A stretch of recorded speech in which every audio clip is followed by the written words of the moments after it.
ಸಾರಿಗೆ ಬಸ್ಸಿನಿಂದ ವ್ಯಕ್ತಿ ಕೆಳಗೆ ಬಿದ್ದ ಪ್ರಯಾಣಿಕ. ಬಾಗಲಕೋಟೆ ಜಿಲ್ಲೆ ಜಮಖಂಡಿ ತಾಲೂಕಿನ ಗ್ರಾಮ ವಿಜಯಪುರದಿಂದ ಮುಧೋಳಕ್ಕೆ ತೆರಳುತ್ತಾ ಇದ್ದಂಥ ಬಸ್ ಇದು. 30 ನಿಮಿಷ ಆದರೂ ಕೂಡ ಸ್ಥಳಕ್ಕೆ ಆಂಬ್ಯುಲೆನ್ಸ್ ಬಂದಿಲ್ಲ. ಇದು ಗಮನಿಸಬೇಕಾದ ಸಂಗತಿ. ಹೀಗಾಗಿ ಆಂಬ್ಯುಲೆನ್ಸ್ ಬರದೇ ಇದ್ದಿದ್ದಕ್ಕೆ ಸಾರ್ವಜನಿಕರೆಲ್ಲ ವಿಪರೀತ ಆಕ್ರೋಶವನ್ನು ಹೊರಹಾಕಿದರು. ಅದಾದ ನಂತರ ಸ್ಥಳೀಯರಿಂದ ಗಾಯಾಳುಗಳನ್ನ ಆಸ್ಪತ್ರೆಗೆ ದಾಖಲು ಮಾಡಲಾಯಿತು. ಬಾಗಲಕೋಟೆಯಲ್ಲಿ ಸಾರಿಗೆ ಬಸ್ನಿಂದ ಪ್ರಯಾಣಿಕನೊಬ್ಬ ಕೆಳಗಡೆ ಬಿದ್ದರು, ಗಾಯಗೊಂಡರು. ಜಮಖಂಡಿ ತಾಲೂಕಿನ ಒಂದು ಗ್ರಾಮದಲ್ಲಿ ಆದಂಥ ಘಟನೆ ಇದು. ಈ ಬಸ್ ವಿಜಯಪುರದಿಂದ ಮುಧೋಳದ ಕಡೆಗೆ ಹೋಗ್ತಾ ಇತ್ತು. ಸರ್ಕಾರಿ ಬಸ್ ಇದು, KSRTC.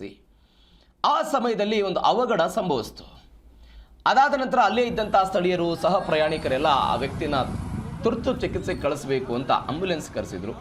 ಆದರೆ 30 ನಿಮಿಷ ಆದರೂ ಕೂಡ ಸ್ಥಳಕ್ಕೆ ಆಂಬ್ಯುಲೆನ್ಸ್ ಬರಲಿಲ್ಲ.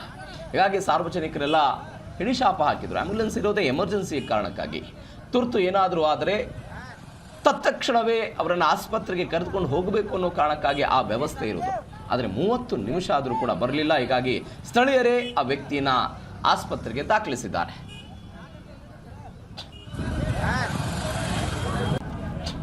ಬಸ್ನಾಗಿಂದ ಬಿದ್ದಾರ್ರಿ.